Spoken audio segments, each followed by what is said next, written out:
Ok, boa noite, pessoal. Acho que já nós esperamos um pouquinho, né? Os 5 minutos de praxe. Gostaria de dar boas-vindas a todos, em nome da nosso aqui, meu, e também do nosso parceiro, Renato Sabatini e Informed Digital. Nós vamos falar hoje sobre esse tema, sistemas de apoio à decisão em terapia medicamentosa. É um tema que deveria interessar a praticamente todo profissional de saúde, né? E como nós vamos ver, a terapia medicamentosa é uma ação do profissional de saúde de alto risco para o paciente e diretamente também de alto risco para o profissional e para a instituição do profissional, como nós vamos ver. Então, em todo o mundo, inclusive no Brasil, a tendência é você usar sistemas de apoio à decisão, para que você possa coibir ou filtrar ou prevenir esses erros que podem acontecer durante o processo de receita digital ou impressa, mas digital é a que vai poder usar mais esse recurso, ou então durante a própria medicação, tá bom? Bom, meu nome, para quem não conhece, é Renato Marcos Endriz Sabatini, eu sou graduado doutorado como biomédico pela Faculdade de Medicina de Ribeirão Preto, onde fui professor assistente. Depois eu criei o Núcleo de Informática Biomédica da Unicamp. Durante 20 anos eu fui professor da Faculdade de Ciências Médicas e do NIB. E fui fundador, ex-presidente e diretor de Educação da Sociedade Brasileira de Informática e Saúde e do Instituto H7 Brasil. Atualmente, eu sou fellow da International Academy of Health Science Informatics e do American College of Medical Informatics. E eu tenho 50 anos de experiência, 48 anos mais exatos, como especialista em informática e saúde, telesaúde, tecnologias educacionais, publicações eletrônicas, etc. E continuo bastante ativo como educador, pesquisador, consultor, etc. Eu sou também consultor da Sabatini Consulting e Education. Os tópicos da minha apresentação vão ser os seguintes. Eu vou falar um pouquinho sobre o que é a prescrição em relação à segurança do paciente, como que a prescrição eletrônica se relaciona com esse novo conceito que se chama hospital digital ou hospital sem papel, os sistemas de apoio à decisão em terapia medicamentosa, o que são protocolos de prescrição, que é um tipo de apoio à prescrição, como que se faz a interoperabilidade para a integração do PEP com os sistemas de apoio à decisão em terapia medicamentosa, e terminar falando um pouquinho sobre os padrões, normas e certificações em sistema de apoio à decisão em terapia medicamentosa, como, por exemplo, da SBIS, da Joint Commission International, da ONA, Organização Nacional de Acreditação, e da HIMSS, a Health Information Management System Society. Depois vou fazer algum resumo e conclusões e a gente fazer um bom debate aí. Eu vou falar mais ou menos 40, 45 minutos e depois a gente pode fazer, então, o debate. Não, por que sistemas de apoio à decisão na área de medicação? É porque é muito grande o número de efeitos adversos que ocorrem por prescrição e administração inadequadas. Chega a 18%. Os eventos adversos a drogas são o tipo mais frequente de evento adverso não cirúrgico, 20%. Erros de prescrição causam 56% no mundo dos erros adversos evitáveis. E a maioria dos erros de prescrição são de dosagem, tá? Mas podem ser outras coisas também, como eu vou mostrar. Em cada 100 admissões, há 6,5 eventos adversos a drogas que são comprovados, e 5,5 eventos potenciais. 40% a 70% dos efeitos adversos são evitáveis, como nós vamos ver usando esses sistemas. Nos Estados Unidos, a última estatística, que é 2016, cerca de 7 mil pacientes morreram e 1,5 milhão de pacientes foram injuriados, foram danificados em algum aspecto da sua saúde por erros preveníveis de medicação. E são a 8ª causa de morte nos Estados Unidos. Depois do infarto agudo do miocárdio, câncer, acidentes vasculares, são os erros médicos, a maior parte por problema de segurança. Esses dados são da Clarice Petramalli, que é da Anvisa, né, que compilou esses dados. O potencial maior, eu acho, que existe hoje de dano ao paciente ou até a morte, vem em função das interações medicamentosas. 17% dos pacientes de emergência tiveram potenciais interações medicamentosas e 25% desses foram considerados clinicamente significativos, no trabalho recente. 52% dos pacientes tinham, olha só, potencial interação droga-etanol, droga-álcool. Ou seja, muitas vezes, se o médico não pergunta se o paciente bebe e quanto bebe, ele pode ter efeitos que muita gente já conhece. Não pode tomar antibiótico quando está bebendo, ou o contrário, né? Não tomar álcool quando está tomando antibiótico. Mas isso é uma das milhares de interações que pode acontecer. 38% dos pacientes tinham demonstrado no serviço de emergência, eu só estou falando de serviço de emergência, tá? Potenciais interações droga-laboratório, ou seja, em que a droga que ele estava tomando influenciava o resultado do exame do laboratório. 82% dos pacientes já tomavam algum medicamento. E é imprescindível que o médico faça em toda consulta o que se chama reconciliação. A reconciliação consiste em ver quais são os medicamentos que ele ainda está tomando para registrar no prontuário, de tal forma que o sistema tenha a capacidade de detectar interações com os medicamentos ativos. Os softwares de interações já foram demonstrados como tendo muito efeito de redução dessas interações. Em geral, eles têm um desempenho melhor que especialistas, melhor que professores na área. Os médicos foram incapazes de identificar 50% de interações medicamentosas, e como vocês podem ver aqui nessa tabela, as mais graves estão listadas aqui como, por exemplo, entre metoclopramida e tramadol, entre dipirona e enoxaparina, entre varfarina e enoxaparina, entre amiodarona, claritromicina, toda espécie de interação, e algumas delas são muito frequentes, olha, 30% entre tramadol, que é um opioide, e metoclopramida. São medicamentos dados muito frequentemente, entretanto, se você não checar, ou se o paciente estiver tomando, por exemplo, metoclopramida, e você der tramadol porque ele está com dor, você pode provocar um efeito sério. O software usado hoje tem um banco de mais de 100 mil interações entre drogas, alimentos, testes de laboratório, meios de teste e álcool. Ou seja, é impossível para qualquer profissional de saúde, farmacêutico, médico, dentista, saber de cor essas interações. Então, o uso obrigatório dos programas de apoio à decisão, na maioria dos hospitais, tem que ser feito, levado em consideração e obrigado por lei. Porque, principalmente em 3 grupos de alto risco, crianças, idosos e polifarmácia, que estão tomando muitos medicamentos. Então, surgiu um movimento de segurança do paciente na área medicamentosa. Por exemplo, é muito conhecido esse ISMP, Institute for Safe Medication Practices, ou Instituto para Práticas Seguras de Medicação. E ele tem, inclusive, uma ferramenta muito útil online, que eu recomendo para vocês, que se chama Medication Safety Self-Assessments.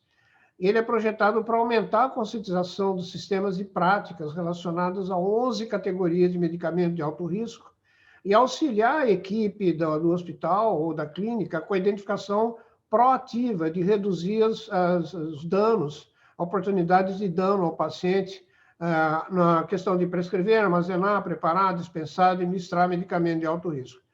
De modo que você pode criar uma linha de base para avaliar quanto que isso está acontecendo na sua instituição e determinar os desafios que os profissionais de saúde enfrentam para manter os pacientes seguros durante o uso de medicamento de alto risco.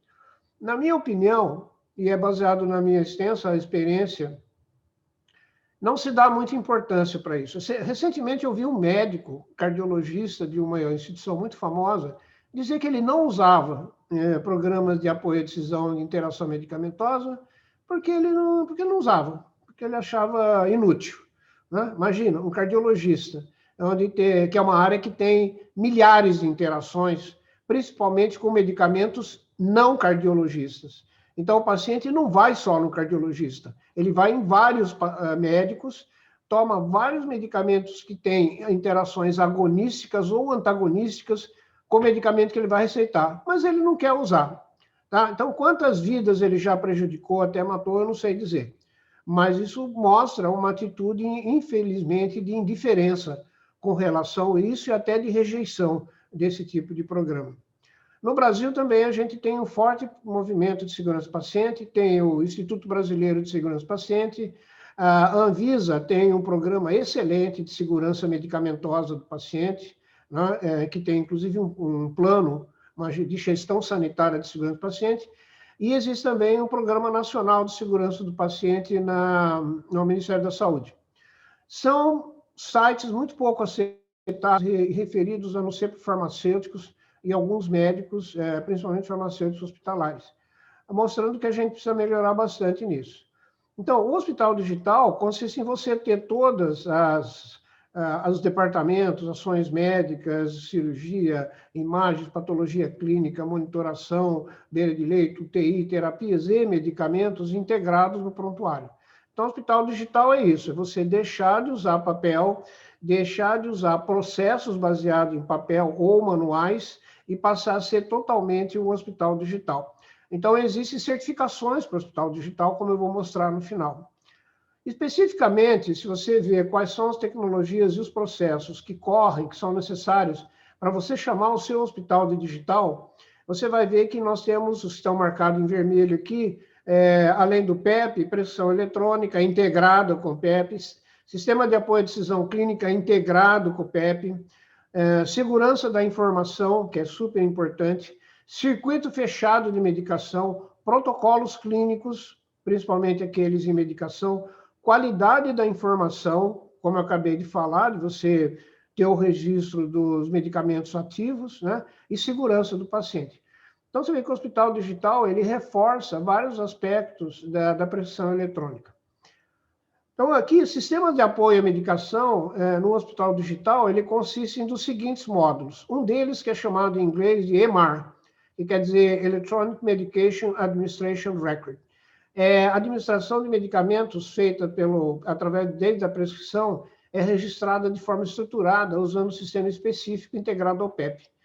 Ele contém todas as informações relativas à medicação prescrita, o registro de tempo e status de cada prescrição, a checagem da enfermagem, que é quando a enfermeira ou outro médico administra aquele medicamento, e assim por diante. Todos os bons PEPs, eles têm esse módulo de EMR. O outro é o e-prescription, que é a tecnologia que permite aos médicos e outros profissionais da área médica escrever e enviar prescrições eletronicamente. Então, até um pequeno consultório tem que ter um módulo de prescrição eletrônica hoje em dia. E, finalmente, tenho aquilo que eu vou tratar mais hoje, que são os CDSS-MMU, Clinical Decision Support System Medication Management Use.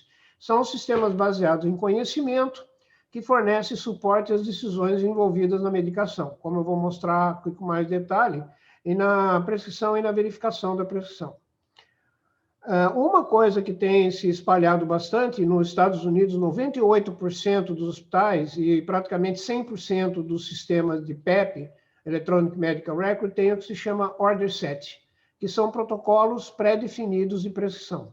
Não somente prescrição medicamentosa, mas os vários tipos. Né? Isso aqui vocês estão vendo o impacto da prescrição eletrônica sobre os efeitos adversos de medicamentos. Então, aqui, se a gente medir o número nos Estados Unidos de efeitos adversos, eventos de efeitos adversos, ADEs, como eles chamam, quando a prescrição é feita à mão, quando ela é impressa, quando ela é feita por fax. Fax? O que é isso, fax? Bom, talvez os jovens não saibam, né? Mas nos Estados Unidos, boa parte das prescrições enviadas para farmácias são feitas por fax. E sistemas eletrônicos com apoio à decisão. Então, vocês veem que tem uma queda de 61% nos efeitos adversos em relação às prescrições escritas à mão ou impressas. A própria impressão da receita já diminui em 6% o número de erros, e o fax diminui com a comunicação com a farmácia, principalmente, em 37%. Mas o maior efeito é conseguido com aqueles que têm o chamado ACPOE, né? Advanced Clinical Order, quer dizer, são as ordens prescrições feitas pelos médicos. Então, as soluções de prescrição eletrônica, elas podem ser isoladas, elas servem só para fazer isso, não se integram ao PEP, elas podem exportar dados, por exemplo, ter um PEP sumário, e geralmente são softwares para execução local, né? No smartphone, no tablet, no desktop, todos os médicos conhecem algum software desse tipo.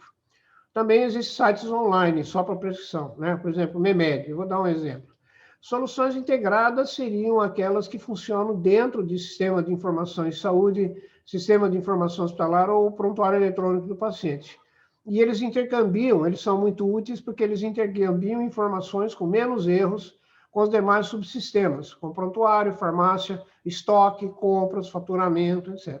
É o que a gente chama de ERP, né? Enterprise Resource Planning. Então, os ERPs hospitalares, eles já normalmente têm todo esse ciclo implementado. Então, das plataformas de conhecimento em terapia medicamentosa, nós temos alguns exemplos. Por exemplo, pode ser só um bulário eletrônico, né? Uma base de referência de bulas para prescritores e pacientes. Por exemplo, a Anvisa tem essa base. Ou você pode ter base de referência de moléculas e agentes, que são monografias, por exemplo, a USP Farmacopia, United States Farmacopia. Bases comerciais de referência de medicamentos, sim, muitas. Por exemplo, a Drugdex, né, e outras. Bases de dados que você pode importar e integrar o PEP, como o Brasil Pharma.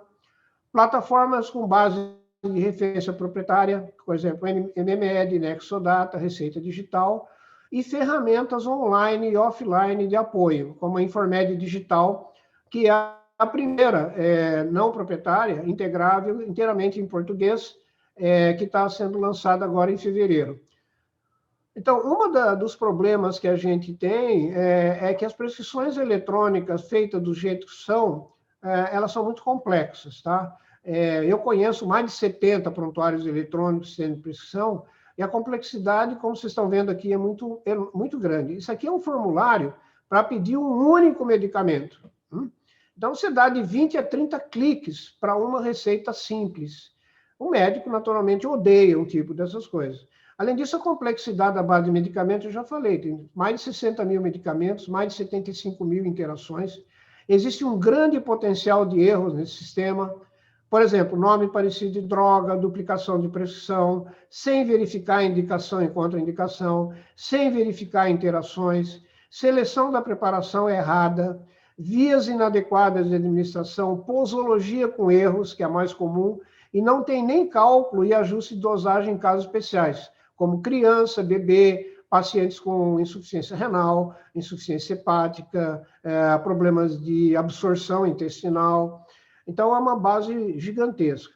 E, normalmente, todos aqui no Brasil usam um sistema que é do século XVII, que é o ciclo aberto de medicação. Ou seja, o médico não tem confirmação da farmácia, muitas vezes nem dentro do hospital, se o paciente recebeu ou não medicação, e não faz conciliação ou reconciliação com medicamentos ativos. Então, essa é uma situação catastrófica que nós temos que mitigar. Uma delas, por exemplo, é você usar um protocolo de prescrição eletrônica. Por exemplo, aqui eu escolhi hipotiroidismo, tá? Então, eu posso ter hipotiroidismo com dislipidemia e disfunção pulmonar, eu posso ter um protocolo de hiperplasia prostática, uma pneumonia bacteriana adquirida na comunidade. O sistema, então, ele vai propor imediatamente, com um único clique, só de clicar aqui, ele já vai propor a prescrição, como vocês estão vendo aqui, e eu posso mudar a prescrição, por exemplo, o número de unidades e, eventualmente, adicionar mais medicamentos ou retirar algum, né? Então, eu posso retirar o medicamento, eu posso adicionar medicamento. Então, aqui o tempo diminui, em média, de prescrição de 5 minutos para menos de 1 minuto, que o médico vai tomar. Além disso, com muito maior segurança, porque não tem erro de elegibilidade, não tem erro de instruções, não tem erro de nome do medicamento, é rapidamente checado pelo médico e, se tiver algum problema, ele trata naquele momento. No ciclo fechado de medicação externa, quando a farmácia externa e o médico receita, ou o dentista, ele registra essa prescrição no PEP, ou entra em comunicação direta com a farmácia, o paciente vai buscar ou recebe em casa, e aí a farmácia comunica de volta ao prontuário e ao médico que aquele paciente retirou o medicamento. Isso é que a gente chama de ciclo fechado. Tá? Essa aqui é a medicação externa, quer dizer, para uma farmácia não hospitalar. E o que esse paciente retirou, por exemplo, em vez de ele retirou um medicamento genérico que o farmacêutico passou para ele porque ou era muito caro ou o medicamento não estava em falta. Então, quando houver essa substituição autorizada pelo médico, também o prontuário recebe essa notificação e vai constar lá que, por exemplo, eu receitei Viagra e o farmacêutico deu para ele sildenafil genérico, que era mais barato. Então, o médico pode ficar sabendo disso e agir de acordo. Quem é que faz isso, gente? Quem é que faz isso, né, no Brasil? Então, isso aqui imita o ciclo de medicação fechado que tem no hospital. Então, aqui eu tenho um prontuário eletrônico com EMAR, eu tenho a verificação, a reconciliação, isso vai para a farmácia, para a enfermagem, a prescrição é validada pelo farmacêutico, existem alguns hospitais dispensadores automáticos que vão programar, personalizar aquilo para o paciente, rotular, etc., com código de barra, para não haver erro, que é muito comum, de dar para o paciente errado.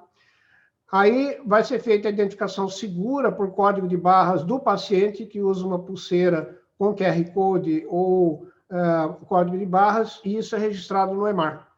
Então, esse ciclo aqui já foi comprovado que aumenta até 90% a segurança da prescrição dentro do hospital.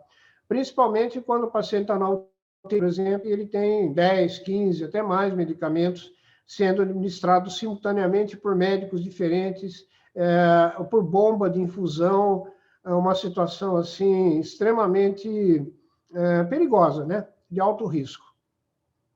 Se você perguntar hoje para os hospitais americanos, que eles passaram a usar o PEP medicação em ciclo fechado, vocês vão ver que o benefício que eles conseguem é muito alto, né? Por exemplo, redução no tempo de prescrição, 76%.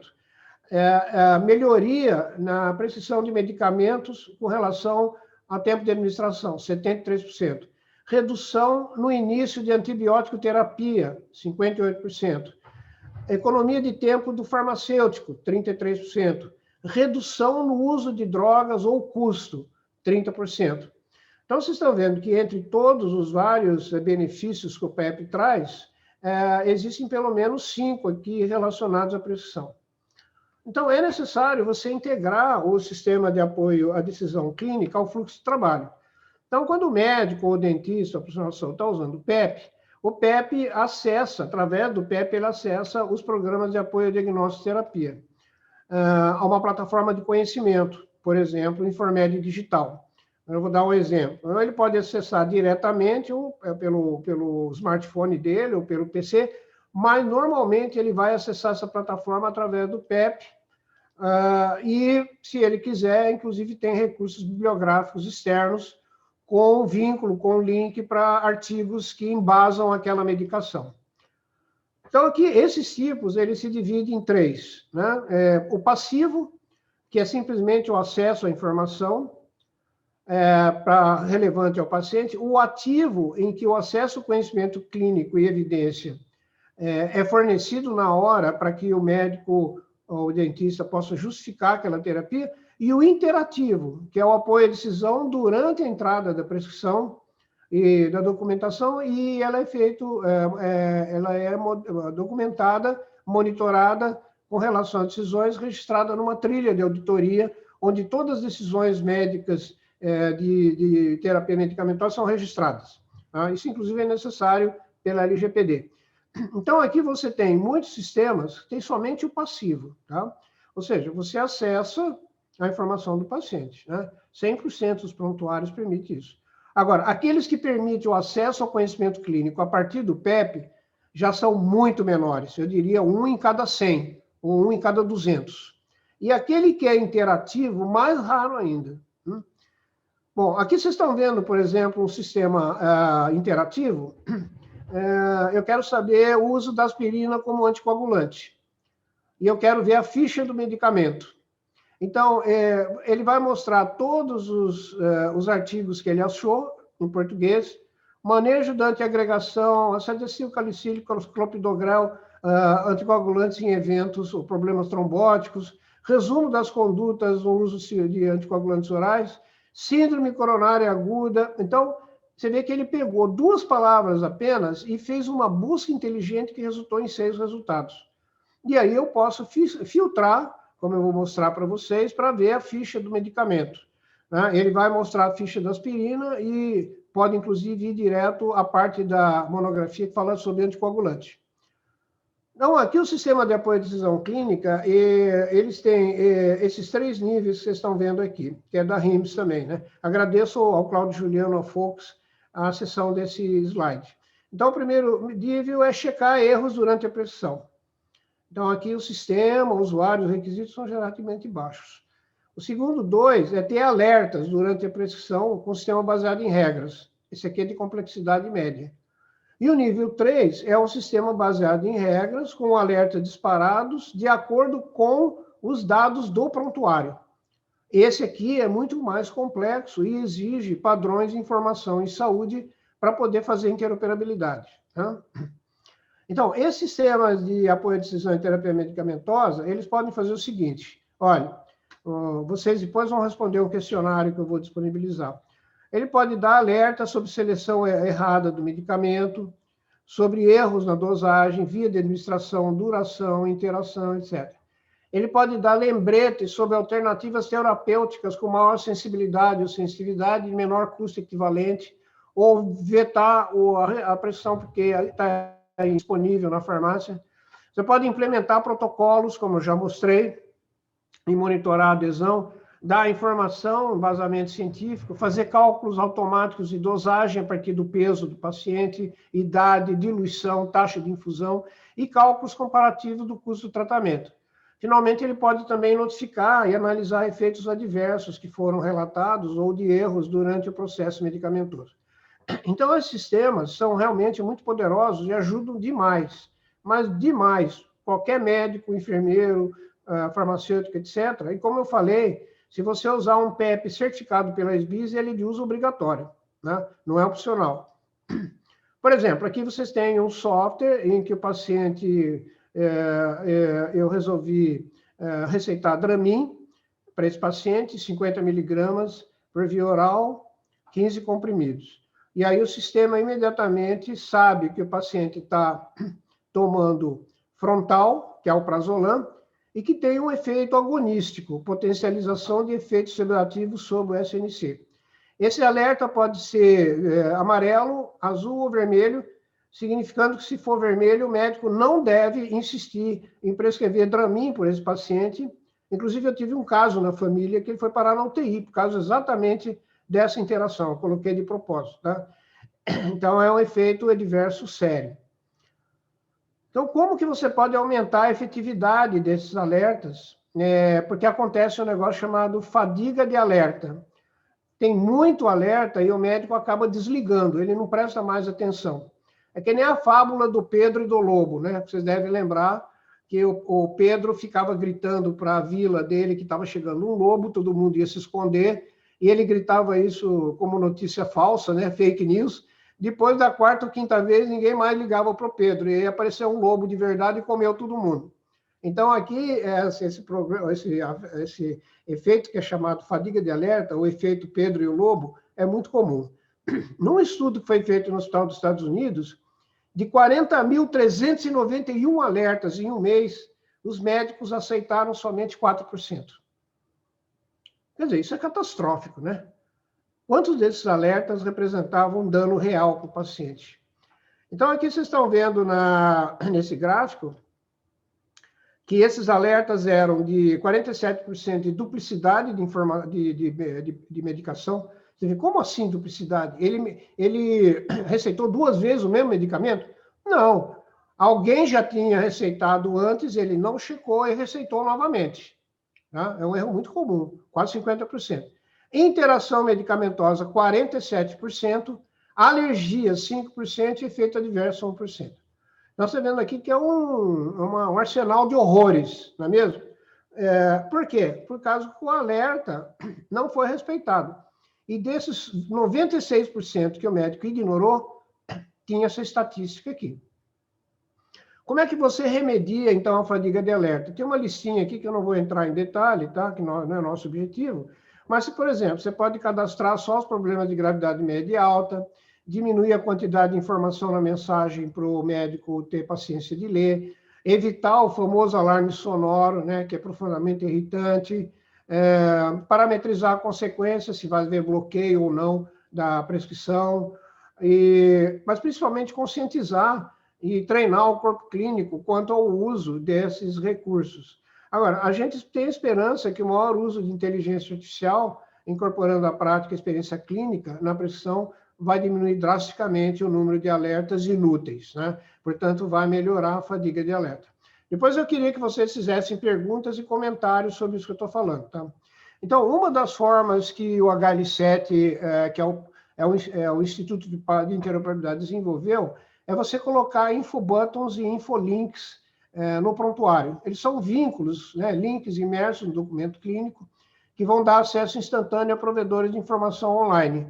Então, o médico não precisa digitar os termos da busca, ele não vai demorar muito, ele só clica, ganhando tempo e aumentando a precisão. Então, a busca pode ser feita em qualquer provedor indicado. O infobutton também consegue pegar informações no prontuário sobre o contexto, dado do paciente, usuário, patologias, etc. E ele hoje é um formato aberto, né? Chama Open Infobuttons. Tá aqui, vocês podem visitar openinfobuttons.org em XML, e ele é padronizado pela Health Level 7 International, que aqui no Brasil é representada pelo Instituto HL7 Brasil.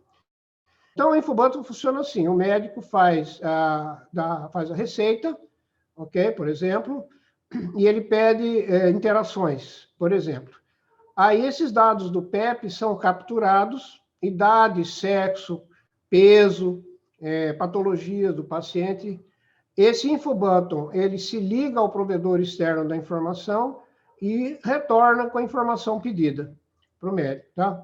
Por exemplo, aqui um exemplo fictício. Eu tenho um prontuário de um paciente, na anamnese, tudo que está grifado aqui é um infolink. Então, por exemplo, vamos supor que ele está tomando acetil salicílico AS entérico.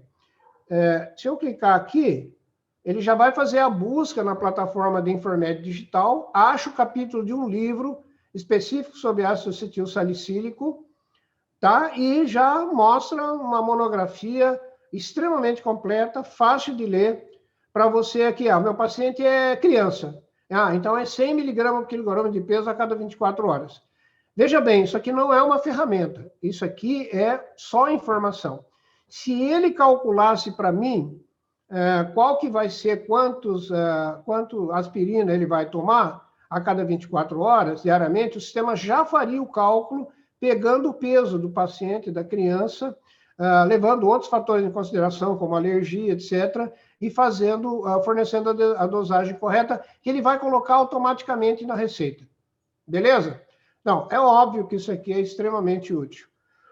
Agora, se você quiser ligar a ferramentas, quer dizer, que são um sistema de inteligência artificial, de cálculo, de alguma coisa, você tem um outro padrão que chama CDS Hooks and Cards, também é um padrão internacional HL7, e ele chama esse aplicativo externo. Então, você pode terceirizar um número essencialmente infinito de aplicativos externos ao PEP, mais ou menos como o iTunes, tá? Certo? A loja de aplicativos, o Apple Store, só que ele vai estender o prontuário, porque ele integra o executável com os bancos de dados do PEP, de tal forma que você pode usar o Fire e criar efetivamente, vai estar surgindo já nos Estados Unidos e na Europa, um marketplace para apps que de outra maneira não sobreviveriam sem integração SREs. É o que eu chamei num artigo que vai sair recentemente agora no Journal Medical Internet Research, um editorial que eu publiquei que eu chamei de inteligência federada, tá? Aplicando ela para a área da saúde. No entanto, tudo isso vai precisar, claro, de uma autoridade certificadora, que vai ser a Anvisa. Ela já está estudando, com a nossa ajuda, um negócio chamado Software as a Medical Device.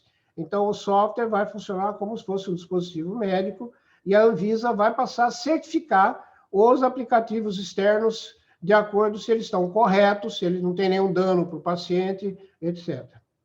Então, ele funciona assim: a informação no SRES é recuperada, O SRES invoca o serviço remoto de sistema de apoio à decisão clínica, usando o servidor de FHIR, e aí ele pega os dados do SRES e devolve essa informação para o PEP na forma de um cartão de informação, de um cartão de sugestão ou de um aplicativo Smart, que é muito usado na área de aplicativos móveis.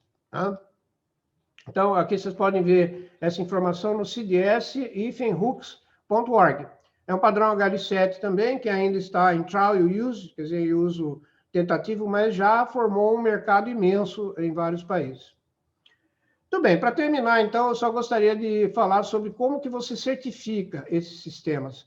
Porque como eles são sistemas críticos, você tem que obter uma certificação. Mais ou menos quando você quer falar, por exemplo, que a sua loja ou sua empresa tem ISO 9001.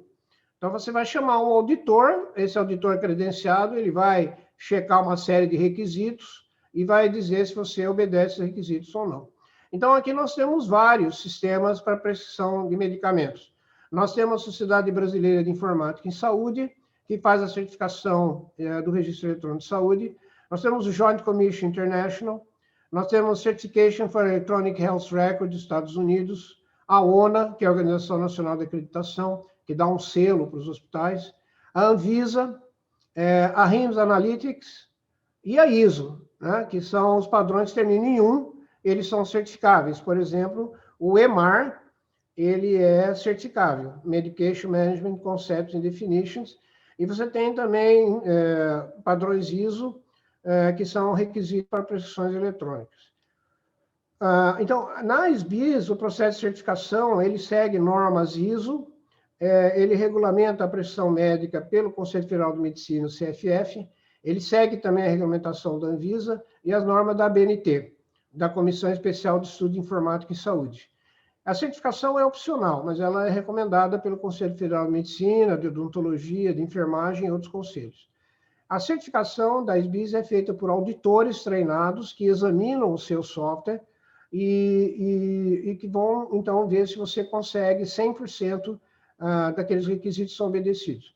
Eu, desde 2010, não sou auditor da SBIS, embora eu tenha participado de todo o processo de definição das novas versões, eu sou consultor. Então, eu sou consultor credenciado que ajuda as empresas a se preparar para essa certificação. Recentemente saiu, agora em 18 de novembro, a nova versão do Manual de Certificação, que é a versão 5.0. A primeira versão é de 2007, tá? Aquela que foi aplicada pela primeira vez em 2009. Então, nós temos aí 11 anos de história de certificação, que é a única feita na América Latina até hoje. E, atualmente, você pode certificar o seu sistema de acordo com 3 níveis de maturidade: básico, intermediário e avançado.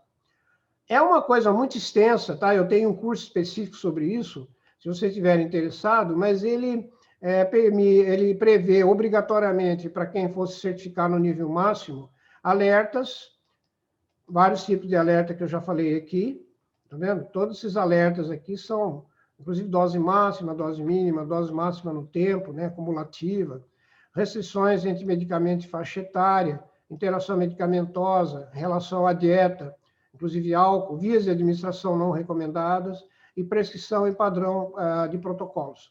Então, isso foi um avanço fantástico e eles devem ser todos parametrizados, estão vendo? Todas essas regras aqui, dentro do PEP, tem que ser parametrizados. Então, de tal forma que você pode, à medida que o conhecimento avança, você pode ir atualizando o sistema. Existe um manual que foi apresentado, como eu falei, que ele tem, só para dar um exemplo aqui, quais são os requisitos que você vai ter que ter no seu sistema, se você é um desenvolvedor, para esse critério específico, aqui o 1407, né, que é a parametrização de regras para interação medicamentosa. Então, cada um desses requisitos aqui tem que ser examinado e ele tem que ser implementado para que ele possa ser certificado. Outra coisa seria, na prescrição, durante a prescrição, deve haver uma checagem com os princípios ativos, deve usar o princípio ativo e não o nome comercial do medicamento, e pode emitir uma mensagem de alerta, inclusive verificação de medicamentos de uso contínuo, que é aquele que o paciente tem, né? Prescrição, padrão, protocolo também. Então, não vou entrar em detalhe aqui em todos, mas já existem algumas empresas dedicadas a oferecer plataformas de prescrição integráveis aqui no Brasil. Elas incorporam o sistema de apoio à decisão do lado do servidor, como bulas, interações, e também inclui funcionalidade de assinatura digital, e podem ser certificados também. Vai sair agora um requisito para certificação de plataforma de receita digital pela SBIS. Ok, agora aquelas que não são específicas de software, são de processos, tá? Como é que você usa o software na organização? Então, nós temos na Organização Nacional de Acreditação, a ONA, que é a mais usada no Brasil, existe cerca de 1.000 hospitais já certificados pela ONA.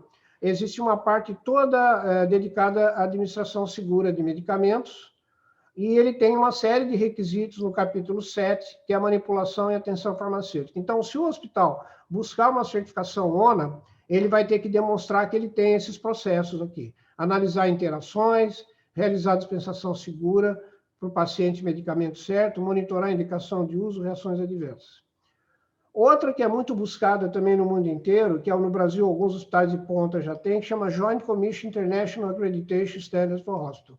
Ele tem várias regras, muitas na realizada, mais usada em todo o mundo, com funções importantes que toda organização de saúde tem que ter. Ele pode ser aplicado a toda a organização, também a um departamento, unidade, como uma farmácia, e o processo de certificação, ele usa padrões também, né? A decisão de credenciamento é baseada no nível geral de conformidade, que não é 100%. No capítulo 4 do Joint Commission, vocês acham todos esses documentos livremente na internet, né? Vocês vão ver o módulo chamado MMU, que é Medication Management and Use, que abrange as melhores práticas de gestão e uso de medicações hospitalares. Tudo que eu falei aqui, até agora, está presente nessas acreditações, tá? Então, por exemplo, MMU 5.1, você tem que revisar a adequação da prescrição quanto à dose, frequência, via, duplicação, alergia, interações, variação de critério hospitalar de uso, peso do paciente e outras contraindicações. Então, quando os programas de software de computador são usados para verificar interações medicamentosas e alergias, o software tem que estar atualizado de acordo com as recomendações do fabricante do software. Isso é uma tradução ipsis literis do MMU. Outra, por exemplo, são fontes apropriadas de informações sobre medicamentos. Então, são aquelas plataformas de informação, como eu mostrei, Informed Digital, e você é obrigado a retirar os medicamentos do receituário quando eles são proibidos, ou houve um lote que foi suspenso, e tem que fazer a reconciliação. Tudo isso faz parte da acreditação da Joint Commission. No mundo inteiro, existem centros dedicados a programas de teste e desenvolvimento de prescrições. Esse aqui é o mais conhecido, é o NCP-DP, que ele tem uma série de padrões muito grandes, que são perfis funcionais que o prontuário eletrônico deve ter para poder implementar o perfil funcional de prescrição eletrônica independente e perfil funcional para farmácia e farmacêuticos. Isso aqui também é um padrão que foi feito conjuntamente com a HL7, e nós estamos trazendo para o Brasil, inclusive, né? Até com o auxílio aí do Eugênio Zimmer Neves, que está presente aqui. Então, os perfis eles detalham quais são as funções que o sistema tem que ter para apoiar o desenvolvimento do SRES interoperável e a certificação desse sistema nos Estados Unidos. Outros programas nacionais, por exemplo, são o Prescribe IT, do Canadá, o Digital Health Prescription, que é da Austrália, e muitos outros, tá? Não vou entrar em detalhe aqui, mas todo país organizado tem isso. A última que eu queria mostrar para vocês, que é muito importante no Brasil, é o Electronic Medical Record Adoption Model, que é feito pela Health Information Management System Society. O representante aqui no Brasil é o Cláudio Juliano Alves da Costa, que tem a empresa Folks e representa oficialmente a RINS Analytics na América Latina. Então, aqui você tem até o estágio 6 ou 7, para o hospital adquirir a certificação 6, ele tem que ter sistema de apoio à decisão em terapia medicamentosa, e no estágio 7 ele tem que ter verificação avançada de restrições de prescrição e alerta. Então, se ele usa um sistema que não tem isso, ele não consegue ser certificado. Então, aqui você tem, por exemplo, a possibilidade de fazer prescrição, verificar a prescrição, verificar a administração dos medicamentos e implementar o ciclo fechado de medicação, que eu já falei. São vários modelos de adoção, inclusive um só para ambulatório e outro para hospital como geral. Esse aqui é a tabelinha resumida da certificação da RIMS, que vai desde o hospital zero, nível 0, não tem nada, tá? Ele tem sistemas não integrados, até aqueles que são certificados, que é o nível 6 e o nível 7. Você tem medicação habilitada por tecnologia, produtos de sangue, relatórios, você tem interoperabilidade externa, você tem analytics, tem governança e privacidade, e assim por diante. Aqui no Brasil, nós temos já 5 hospitais que têm nível 7 e uns 20 hospitais que têm nível 6 já. Então, esse nível 6 e o nível 7 são os tops aqui. Isso aqui mostra que se você adotar o nível 6 e o nível 7, aumenta dramaticamente a segurança do paciente. Então, se você tiver o nível 7, aqui no nível 6 é o ponto crítico, em que aumenta muito a segurança do paciente. Tem uma subida rápida aqui. Tá? E também existe a certificação de interoperabilidade, que o nosso HL7 faz, através do consórcio IHE, e ele tem um padrão chamado RCK, Retrieve Clinical Knowledge, e eles são realizados em conectatonas, que são certames, onde você tem simulação entre as empresas e diversas interoperabilidade. E nós fizemos agora, no final de novembro, a nossa primeira conectatona Brasil de interoperabilidade de testes de laboratório. No Brasil, quem faz isso é o Instituto HL7. Bom, resumindo então, pessoal, conclusões, no ponto de assistência, o médico ou o dentista, etc., tem que ter informações específicas de apoio à decisão, porque a prescrição vai ser muito mais eficiente, diminuir a variabilidade e aumentar a segurança.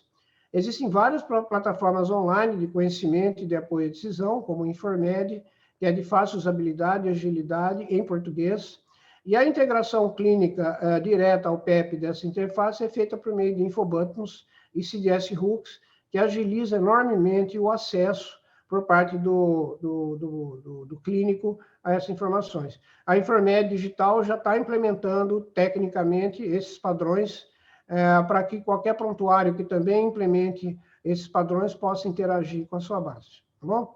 Muito obrigado pela atenção de vocês. Nós vamos ter ainda uns 40 minutos para a gente interagir, vocês fazerem perguntas. E aqui estão meus dados de contato. Bom, eu sou vice-presidente e diretor de educação do HL7 Brasil, presidente do Instituto EduMed, sou professor da Escola Baiana de Medicina e Saúde Pública e tenho a nossa empresa Sabatini Consulting, que faz, como eu falei para vocês, a consultoria de desenvolvimento e de certificação por esses vários padrões de maturidade, de software, pela SBIS, etc. Tá bom? Ok, então era isso que eu queria falar e espero que tenha... É a primeira apresentação que eu sei que acontece no Brasil que fala desse tipo de coisa, né?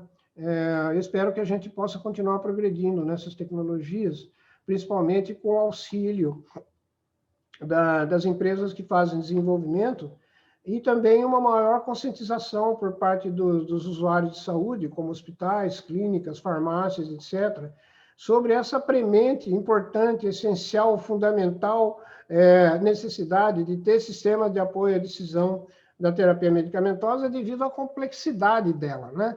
E o grande risco de erros, efeitos iatrogênicos, ou seja, efeitos causados pela própria medicina sobre os pacientes. A frequência desses efeitos iatrogênicos é astronômica, né? Ela não deveria ser maior que, por exemplo, 1%, mas aqui em hospitais brasileiros chega a 15%. Em alguns hospitais na Índia, em países mais pobres, chega a 20%, 25%. Então, isso pode ser remediado pela inclusão do sistema de apoio à terapia medicamentosa no prontuário eletrônico, ou mesmo se não tiver no prontuário eletrônico, seria o ideal, fazer também por sistemas standalone, né? Sistemas que o médico vai checar independentemente. Por exemplo, quando eu trabalhava na parte clínica do hospital, a gente tinha, acho que tem ainda um negócio chamado DEF, né? Dicionário de Especialidades Farmacêuticas. É um livrinho, assim, que todo médico tinha em cima da escrivaninha e que tinha toda essa informação que eu falei aqui. Era um sistema de apoio à decisão manual. Então, se ele não lembrasse de algum medicamento, ele folheava aquele livrinho, achava lá, lia rapidamente, para ele conseguir se atualizar com relação à informação, né? É claro que isso hoje é tudo eletrônico. Tá bom? Ok, pessoal. Então, estou aqui à disposição de vocês para perguntas que vocês queiram fazer, comentários, sugestões. Alguém já colocou alguma coisa aqui? Não?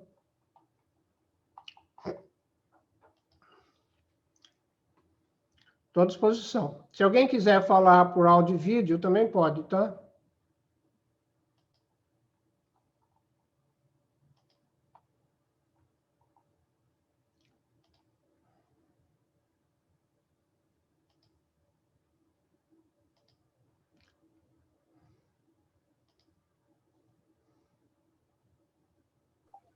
Professor, eu acho que esse assunto é tão importante, tão novo, que não vai ter ninguém nem para tirar dúvida, viu?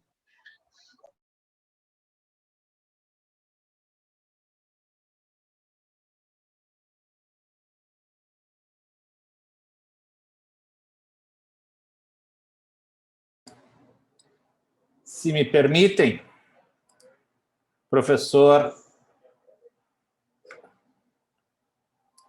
Praticamente mortal para ele, quando ele estava no UTI, que era para outro paciente.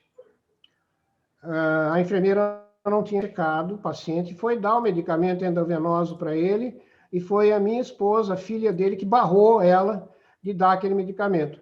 Eu mesmo quase morri, porque me foram dar uma insulina, que não deveriam dar para mim, e eu tinha tomado um medicamento hipoglicemiante de manhã. Então, quando a enfermeira veio para dar a injeção de insulina em mim, que era o chamado desafio hormonal, eu perguntei para ela, o que você vai dar aí para mim? Ela levou um susto, falou, o senhor é da área médica? Eu falei, sou, o que você vai dar para mim? Você tem que falar para mim. Ela falou, não, doutor, é insulina. Eu falei, você perguntou se eu sou diabético? Se eu já tomei insulina hoje de manhã? A mulher ficou branca, saiu correndo e foi chamar a médica encarregada. Ela veio mais branca ainda, porque acho que nunca ninguém tinha reclamado, né? E eu dei uma bronca nela. Você podia ter me matado aqui de hipoglicemia. No fim, eles acabaram suspendendo o teste, porque eu simplesmente não aceitei.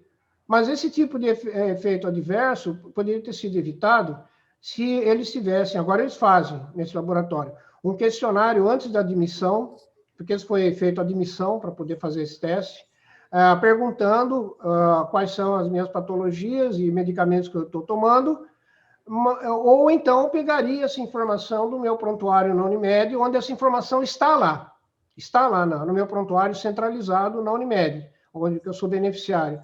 Não foi feito nada. Né? O sistema de laboratório desse laboratório, o sistema deles, o LIS, não tinha interação nenhuma com o prontuário eletrônico e, portanto, não fazia nenhum tipo de checagem. E numa situação extremamente perigosa. Se nos Estados Unidos é a 8ª causa de morte, imagina no Brasil.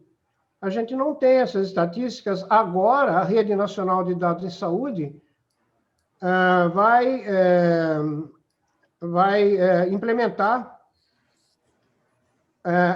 implementar essa notificação obrigatória de efeito adverso. Tá? Obrigado, Mary.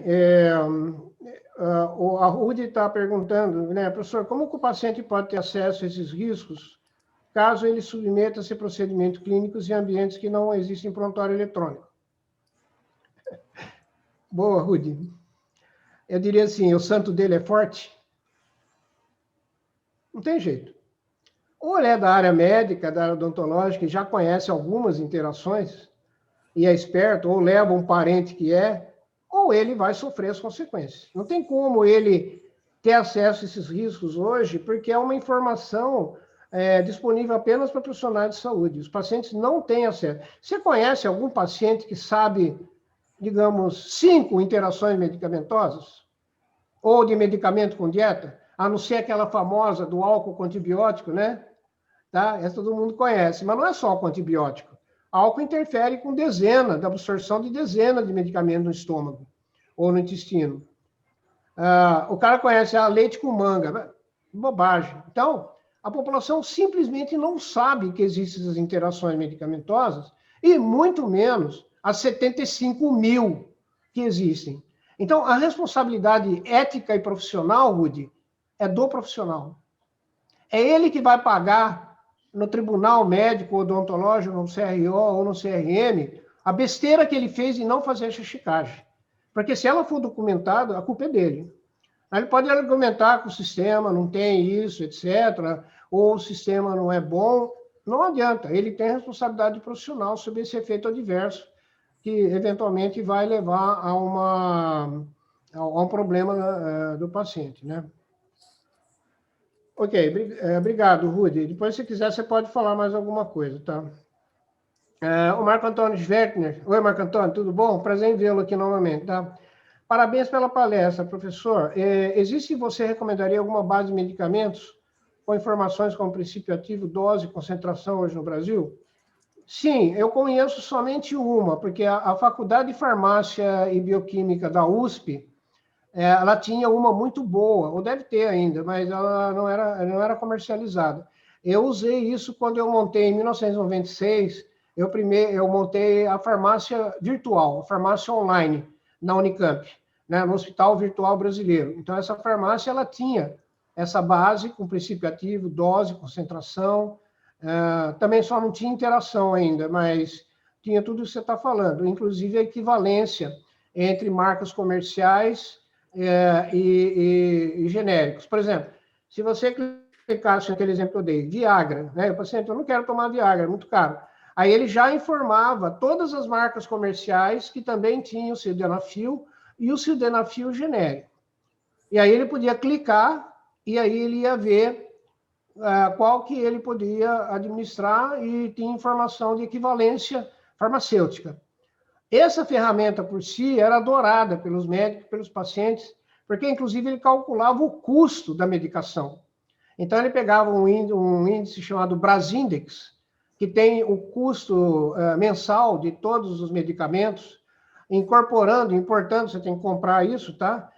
Você incorpora, você pode calcular o custo da receita. O custo mensal da receita também é uma informação super, super importante. Bem, aqui tem somente uma empresa que vende a base, que eu saiba, que é a Brasil Pharma. Tá? Inclusive, eu já dei consultoria para algumas empresas e elas incorporaram, compraram, é cara, mas ela é muito boa. E ela é atualizada trimestralmente. Tá? Então, você paga uma assinatura anual. Aliás, até o Carlos Adriano, que está aqui, que é da empresa que eu dei a consultoria, pode dar alguma informação, né, Carlos? Eles utilizaram essa base da Brasil Pharma inicialmente. Agora, a Manoli, né, que é a dona da Infermed, ela está produzindo uma base muito extensa, que vai ser disponibilizada em fevereiro, inclusive com interação medicamentosa. Com tudo isso que você falou, Marcos. Só que você tem que usar ela a partir do aplicativo dela, que é o Infermed Digital. Ok? Eu vou até mostrar aqui a plataforma. Essa plataforma aqui de busca de conteúdo médico, ela vai ter ferramenta de suporte à adesão clínica. Até se vocês entrarem aqui para ver, ela está dando 14 dias grátis de degustação, tá? Dá uma olhada aqui, o endereço é www.informed.digital. Eu vou escrever aqui no chat. E essa plataforma ela vai ter em português, porque tem muitas plataformas no Brasil que você pode comprar, mas eles são em inglês, tá? Essas plataformas como Micromedex, Dynamed, Drugdex e outras, elas têm representando o Brasil, mas elas são em inglês e não se pode usar no dia a dia. O Conselho Federal de Medicina e Farmácia proíbe, devido ao potencial de erro que pode ter se o médico, o prescritor, não entender bem inglês.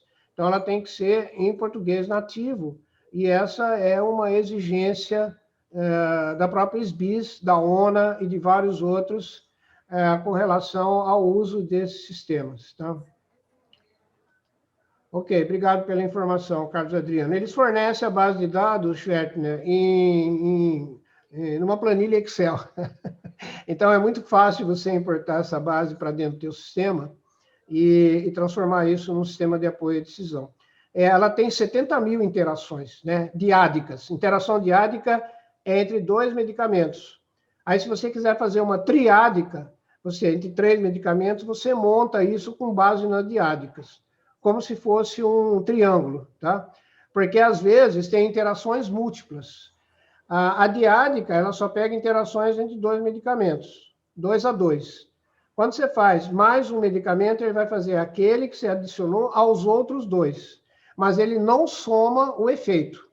Não, ele não mostra o efeito somado, que pode ser subtrativo ou pode ser somativo. Então, isso é você que tem que fazer com a tua cabeça, tá? Mas não existe, que eu conheça na literatura, sistemas mais do que triádicos, né?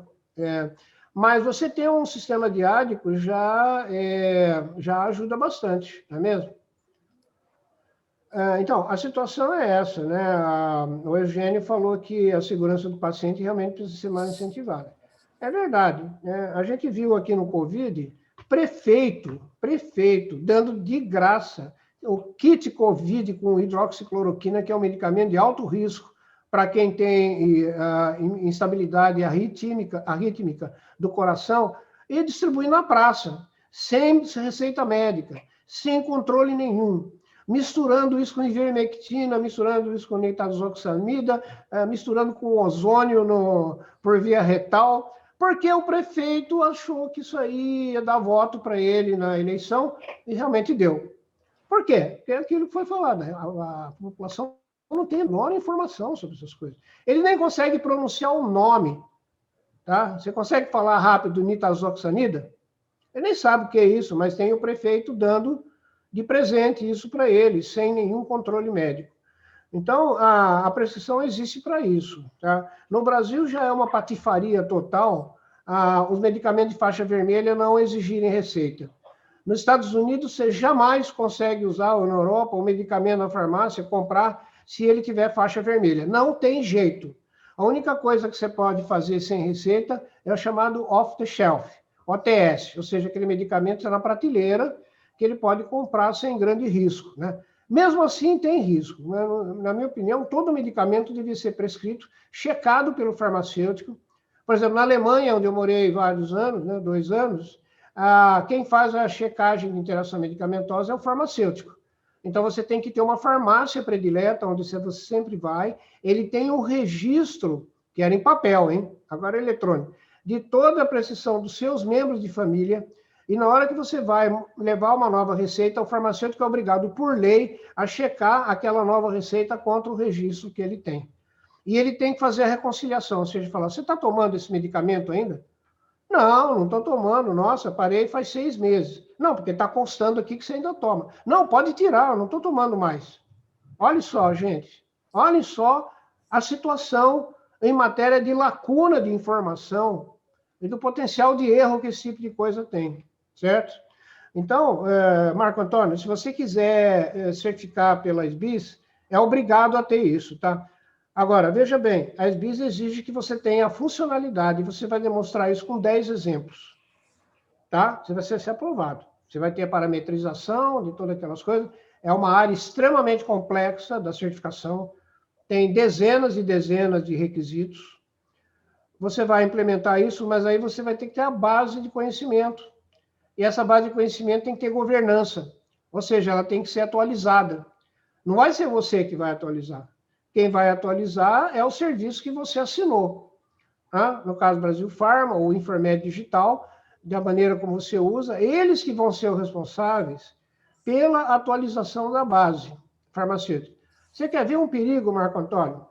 Por exemplo, violação, até crime, violação farmacêutica grave, se a Anvisa retirar o medicamento do receituário nacional e você deixar ele no teu sistema. Sabia disso? No dia seguinte você tem que tirar.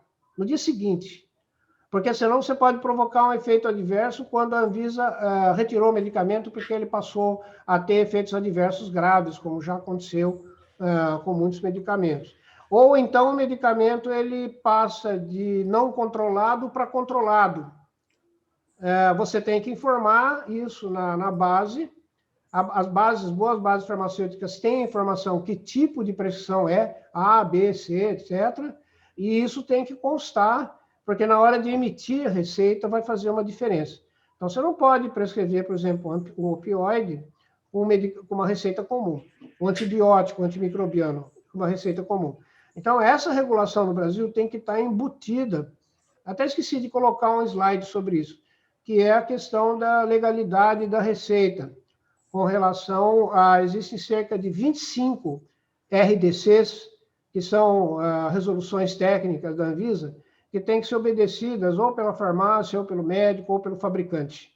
Então, esses RDCs eles têm força de lei, eles são resoluções que têm punições severas caso haja uma infração sanitária, uma infração da vigilância sanitária. E muita gente simplesmente não sabe disso ou ignora, ou não vou fazer. Não vou fazer. Depois, quando acontece um problema, que você vai ver onde é que o bicho pega, né? Então, é um tema que eu tenho estudado bastante, mas aqui nós temos o Eugênio Neves, que entende muito mais do que eu, do que isso, né? Ele é do HL7, é nosso colaborador do HL7, farmacêutico, e a tese de doutorado dele já era sobre isso, né, Eugênio?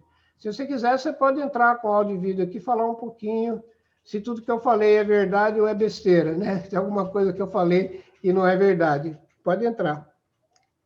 Oi, professor. Tudo bom? Oi, tudo bom, Eugênio? Boa noite. Boa noite. Já é tarde. Não, é certo que o senhor está dizendo, é isso mesmo. Acho que o Brasil tem, inclusive, uma política nacional de segurança do paciente e a necessidade que a gente tem de padronizar essa informação e de fazer com que informação adequada chegue que subsidie, na verdade, que os processos de tomada de decisão clínica sejam subsidiados por informação adequada, atualizada, curada, né, para evitar exatamente danos muito graves aos pacientes. Eu acho bem interessante assim, a abordagem do Infobutton e da Informed, de nós termos uma empresa brasileira fornecendo informações nesse sentido. Acho que é um grande avanço para o país. E eu gostaria, se o senhor me permite, fazer umas pequenas observações, né? Claro. Especialmente, e aí é uma das coisas que o senhor sabe que eu trabalho muito desde 25 anos atrás, que foi na minha dissertação de mestrado, ainda foi antes do doutorado, com informação terapêutica, né? Que é o nível elevadíssimo que nós encontramos de incongruência entre a informação de medicamento presente nas diferentes bases comercializadas no Brasil. Tá? Então, nós não só nas bases comercializadas, como nas não comercializadas, como nos sites de informação. Então, quando nós fizemos o projeto ABM, uma das coisas foi bater a informação farmacoterapêutica que estava presente em diversos elementos, em diversas fontes de informação. E aí a gente descobriu assim, coisas que aquilo que estava na bula não é o que constava no registro, que não é o que constava no site da Anvisa, que era completamente diferente daquilo que estava, desculpe dizer aí, citar o Brasíndice, que era, ou seja, eu tinha nós temos uma situação que é de absoluto descalabro a respeito da informação farmacoterapêutica. Né? Então, esse processo de curadoria dessa informação ele é essencial para garantir que a gente consiga chegar a oferecer essa informação de maneira adequada. E aí, nesse sentido, eu aproveito, porque eu trabalho também no grupo 6 da Comissão Especial de Estudos em Informática em Saúde da BNT, E a gente publicou em 2019 o conjunto de normas IDMP, que é um conjunto internacional para a padronização da informação farmacoterapêutica, que hoje está incluída na estratégia europeia de segurança do paciente, ou seja, a questão da informação sobre medicamentos é parte integrante da estratégia europeia de segurança do paciente. E aí eu queria destacar, em cima da ABNT e do trabalho que a gente faz com a ISO, um conjunto de normas que o senhor falou de diversas delas, mas que eu acho que podem vir a contribuir para a conversa, né? Nós sim. Temos uma... ok. Eu até peço desculpa, mas como eu não tive tempo de ter acesso a essas normas, eu sei, te conheço, já sabia. Não, mas na minha próxima palestra eu vou incluir, tá? Aliás, eu ia até aproveitar para perguntar para você, complementar a tua informação, se essas normas da BNT são certificáveis ou ainda elas estão só na base da normatização mesmo, sem certificação. Não, elas ainda estão só na normatização, é um objetivo que hoje se tem como um projeto europeu de 30 milhões de euros, se chama um projeto Unicom, que é exatamente fazer isso, começar a fazer a incorporação do IDMP a sistemas clínicos, né, e aí fazer o processo de certificação desses sistemas. Né? Eu só queria destacar duas normas que eu acho que são importantes dentro desse contexto, que é a 22756, que é os requisitos para uma base de conhecimentos para sistemas de suporte à decisão clínica a serem usados em processos relacionados a medicamentos. É uma norma muito recente, desse ano, e ela é impressionantemente detalhada a respeito de como estruturar essa informação de maneira adequada. E a 22456, é isso? 22756. 756, tá. 756. Tá. Vou escrever e a outra aqui. É a 22703, que é uma norma especificamente sobre os requisitos para a emissão de alertas de segurança farmacoterapêutica, que é exatamente para como trabalhar a questão da fadiga do alerta. Certo? Okay. Eu trabalhei com o pessoal que elaborou essa norma, foi a Leonora, uma holandesa fantástica, uma pessoa fantástica, e nós trabalhamos bastante com essa questão de como emitir alertas de maneira que esses alertas sejam significativos. Porque eu sei que o senhor trouxe a questão do alerta, por exemplo, da interação, e que muito poucos deles eram seguidos. Porque o médico, frequentemente, ele avalia não somente a interação, mas qual é o benefício-risco dessa situação. Né? Às vezes, muitas vezes a literatura coloca essa questão, às vezes ele não tem, ele não tem alternativas terapêuticas. Então, ele precisa correr o risco da interação para obter um benefício terapêutico que ele necessita. Então, essa norma, especificamente, ela é muito desafiadora, eu achei muito interessante trabalhar nesse conceito. Então, desculpe eu ter falado tanto, professor. Não, você como eu esperava, você agregou uma informação interessante que na minha próxima palestra eu vou incluir, tá? Essas normas não são BR ainda, né? Não. A 22, não, tá. Não, nenhuma das duas. Exato. Então, eles estão só em inglês no site da ISO, né? Isso. Eles são da TC 215 ou são... São do WG6 TC 215. Tá, ok. É muito interessante porque esse problema... eu participei de um evento da AMIA sobre o problema de fadiga de alerta e as medidas de mitigação, que foi que eu usei no meu slide, e teve um outro exemplo lá que me deixou assim estupefato, Eugênio. Eles monitoraram uma UTI, né, onde tem muita interação, porque tem muito medicamento, né? Então, quanto mais medicamento tem, mais interação vão ter. Eles tiveram em um mês 1.200.000 alertas, numa única UTI. Então, você pode imaginar que tem alguma coisa errada, né? Aquele negócio ficava apitando mais que papagaio, porque cada alerta tocava um alarme. Isso gerou um estresse, um burnout nos médicos e nas enfermeiras, para você ter uma ideia, que ele relatou que eles pediram para desligar totalmente o sistema. E aí o hospital não queria desligar porque eles são obrigados a obedecer à lei. E a certificação nos Estados Unidos é muito severa com relação a esses alertas de medicamentos. Então, houve um desespero, o palestrante falou, porque eles ficaram entre a frigideira, entre o fogo e a frigideira, né?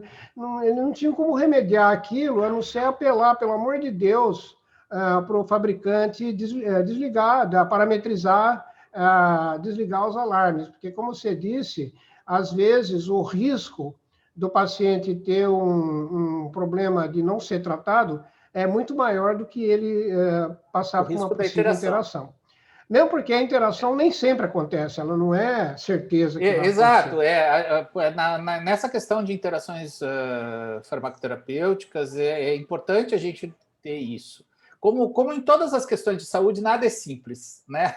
Nunca, as coisas que aparentemente são muito simples, é uma prescrição. Uma prescrição pode ser, por mais simples que ela seja, ela é um evento complexo, ela é um evento que envolve a avaliação de benefício e risco, né? Então, o médico, eu acho que o burnout vem muito disso, quer dizer, mas eu preciso disso. Não é se tem interação ou não tem, eu sei que tem, mas eu quero, eu preciso desse efeito terapêutico. Então, às vezes, isso é necessário.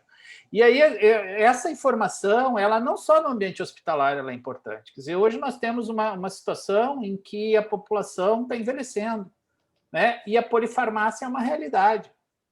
Nós temos aí mais de 50% da população acima de 65 anos usando mais de 5 medicamentos simultaneamente. O potencial de estrago que essas terapêuticas podem causar são bem significativos.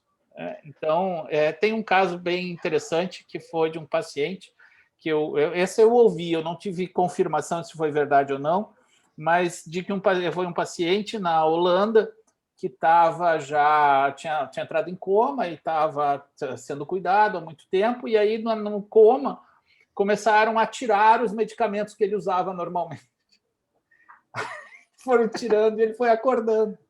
Entendeu? Quando se conseguiu racionalizar a terapêutica dessa pessoa, você conseguiu efeitos terapêuticos muito interessantes. E aí é um movimento muito forte nessa área de segurança do paciente que se chama desprescrição. Que, às vezes, a questão não é acrescentar mais coisas, a questão é tirar coisas que começaram a ser usados e lá ali ficaram. Às vezes o paciente tira por conta própria, né? Que também, não deveria. Também. Agora, isso que você falou é muito interessante, porque a ISBIS tem um requisito que tu pode bloquear a prescrição se houver uma interação muito grave, na classe muito grave. Você é contra isso? Você acha que não deveria ter? Não, tem. Isso tem que ter. Você tem aquelas interações que é risco de vida. Né? Quando você tem esse problema, você deveria permitir que a prescrição até aconteça, mas o médico tem que assinar um termo de responsabilidade. Eu sei o risco que eu estou fazendo meu paciente correr, e o paciente também deveria ser informado do risco a que ele está sendo submetido. Porque, às vezes, são medidas heróicas. Né? Não tem mais, eu preciso tentar alguma coisa e eu preciso. Então, tem essa situação. Agora, no normal, eu acho que a gente deveria ter a parametrização, né? Os eventos graves... A SBIS tem a parametrização, de modo que fica por conta. O evento grave deveria comunicar. Eu tenho o evento risco de vida, eu tenho o evento grave, eu tenho o evento médio e tem nessas bases uma coisa que acontece muito, tem muita interação, que é só registro de literatura. Um artigo publicado em 1994 comunicou que alguma coisa aconteceu. Mas não tem, é só isso que tem. Né? Então, eu acho que é importante a gente ter essa coisa. O evento grave, eu sou favorável a que o médico faça uma autorização especial. Ou seja, você foi avisado, você sabe disso e você pode ser responsabilizado pela decisão que está tomando. entendeu? Eu acho que Muito essa bem. deveria ser a transferência, porque senão você começa a bloquear e você gera esse burnout, esse estresse danado com os médicos querendo fazer as coisas. Então, tudo bem, você pode fazer, mas assuma as responsabilidades inerentes ao seu ato. A gente recomendou, eu recomendei para a SBIS que eles pusessem uma trilha de auditoria clínica, porque os PEPs, eles têm uma trilha de auditoria só do log do sistema. Ou seja, aqueles eventos comuns que errou a senha, acessou o prontuário não sei de quem e tal. Mas é proibido que a trilha de auditoria tenha informações clínicas, justamente porque quem faz o uso da trilha de auditoria é um cara de sistemas, né? E ele não pode saber nem o nome do paciente, muito menos a informação. Então, alguns dos sistemas que eu dei consultoria, eles colocavam a trilha clínica misturada com a trilha do log do sistema, e de forma ingênua. Eu falei, não pode ter isso, de jeito nenhum, tira isso daí. Não, mas é que os médicos solicitaram. O médico sabe menos ainda. Você tem que fazer uma trilha separada que só um médico, só um profissional de saúde autorizado pelo paciente pode acessar aquela trilha clínica. Ela é importante para isso que você falou.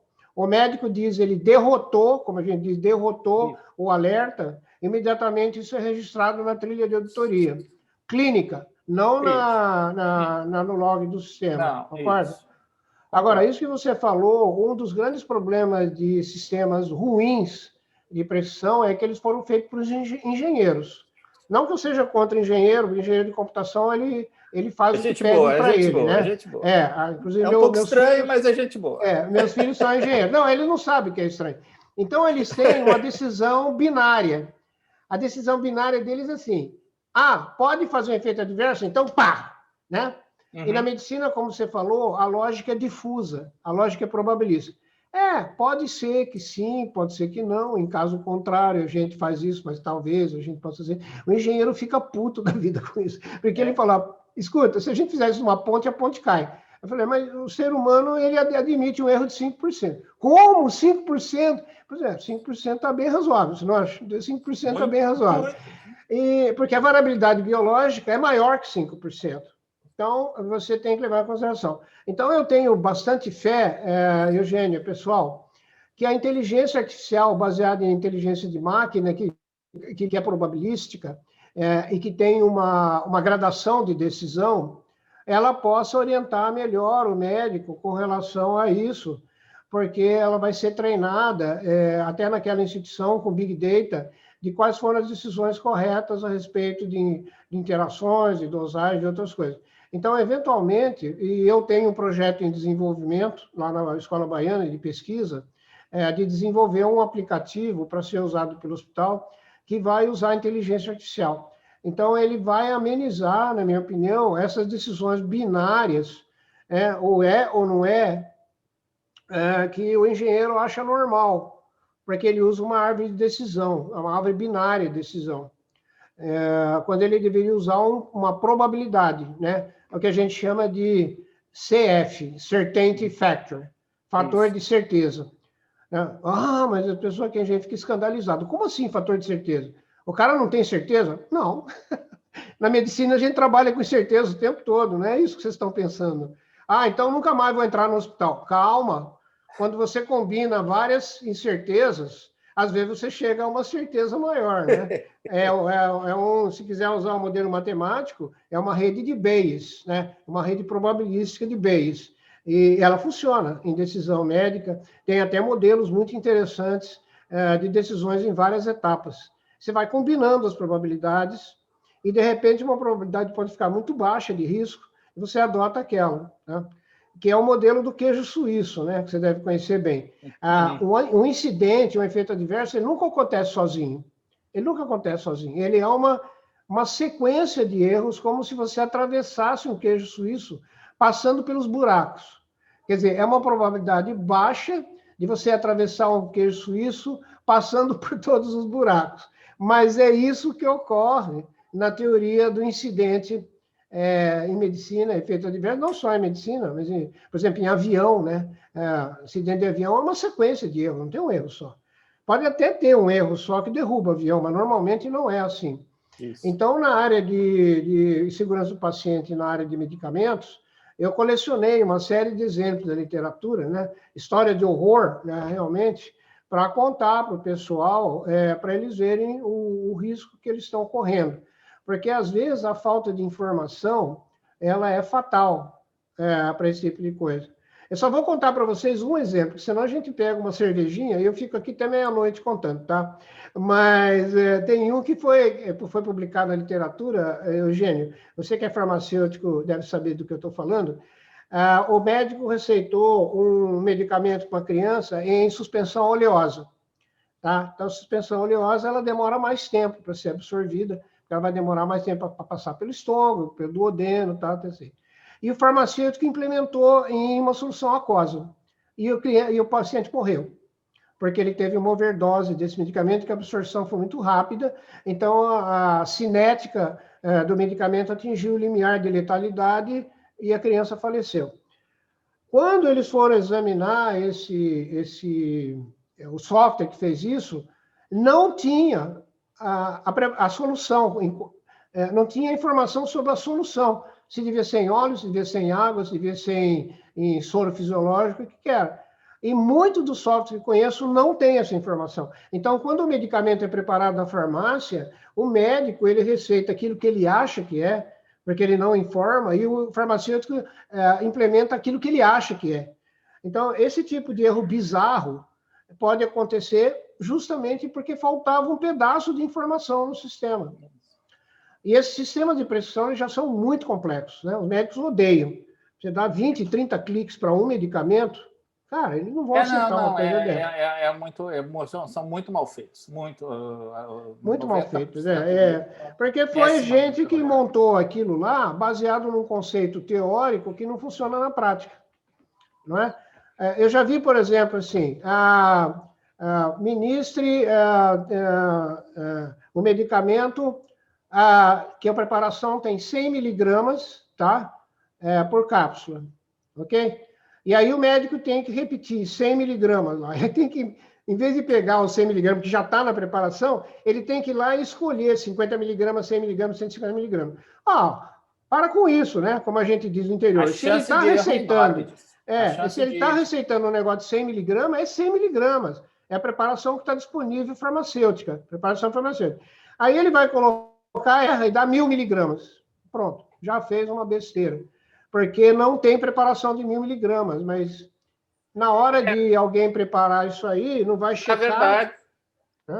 Na verdade, eu percebo que existe um problema muito grande na heurística da prescrição eletrônica. Quem implementa não consegue entender como é que funciona a cabeça do prescritor no momento que ele está fazendo aquilo. Né? E como não existe essa heurística, essa forma de entendimento, tudo vira um tabelão, tudo vira um formulário, entendeu? E, não, ele vai usar tab, para ir trocando de opção. Tab, clique. A chance de errar é enorme. É muito alta, é muito alta. É muito alta mesmo. O senhor falou de uma solução que está fazendo lá na Universidade da Bahia. Aqui no Rio Grande do Sul, uns colegas desenvolveram uma farmacêutica e o irmão dela, que é engenheiro da computação também, desenvolveram um software de inteligência artificial para prescrições hospitalares, que trabalha com o conceito de mapas de calor, de mapas de risco, usa mapas de calor para as prescrições para que seja possível visualizar os riscos. Então, o farmacêutico, quando vai fazer a análise, ele não recebe uma análise pronta, ele recebe um mapa de risco e identifica, olha, esta prescrição aqui é de risco alto, médio ou baixo. Então, ele permite fazer uma seleção de onde você vai trabalhar com... Legal. Você já tinha me falado desse grupo aí, depois eu quero entrar em contato com eles. Esse pessoal é muito bacana, muito bacana. Uma última pergunta, porque já estamos terminando, pessoal. A Rudy Schukair, que é a colega nossa lá no curso de UPHR, né? Ela falou assim, agora estou aqui pensando nos medicamentos baseados em fórmulas, em farmácias de manipulação. Como se tem controle? Minha querida, não tem controle. Essa é uma situação que realmente é muito difícil de você ter uma checagem assim, do que tem lá dentro, né? do que tem lá dentro, né? Eu me lembro que quando começou a moda dos medicamentos para emagrecer, alguns médicos que não tinha uma combinação de drogas que vendesse no mercado, alguns médicos começaram a fazer receitas de manipulação, né? Então, mandava o paciente ir numa determinada farmácia, entregava aquela receita que ele já tinha prontinho, né? Que ele só imprimia, e chegava lá e já tinha lá para que era. E teve um caso que um médico, amigo meu, que é endocrinologista, falou que eles colocaram pó de tireoide na medicação. Ora, pó de tireoide emagrece, tá? Porque vai aumentar o metabolismo da pessoa, mas não pode colocar isso, não pode colocar uma coisa dessa numa mistura de 5, 10, 15 medicamentos, como se todos funcionassem em perfeita harmonia.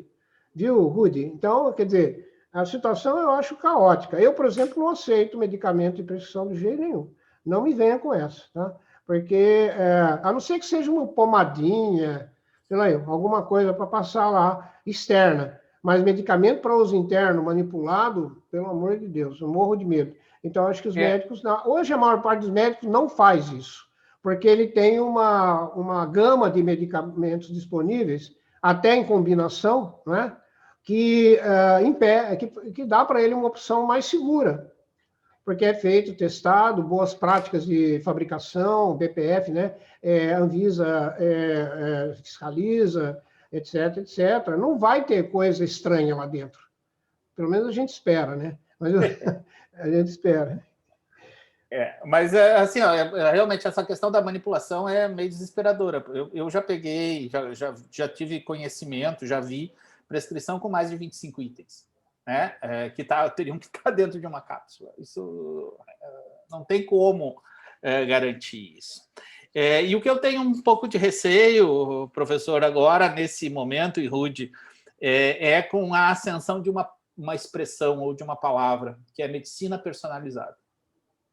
Isso nós corremos um grande risco de que a manipulação de medicamentos passe a ser considerada medicina personalizada, e aí a gente tem um risco muito grande que a criatividade brasileira é sempre muito grande, né? De usar esses termos de maneira equivocada em benefício próprio e contra a segurança dos pacientes. Eu tenho muito receio.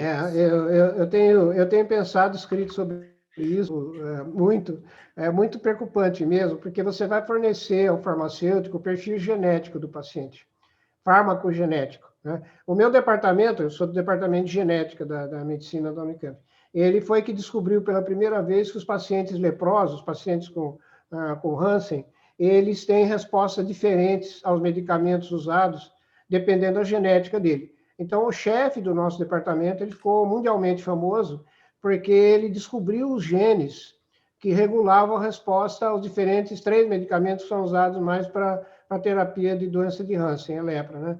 E ele publicou isso como doutorado nos anos 70. Então, uma boa parte do nosso departamento é de especialistas em farmacogenética, para estudar simplesmente todo o enorme elenco de genes que fazem a pessoa ser uma metabolizadora rápida ou não, ou metabolizadora lenta.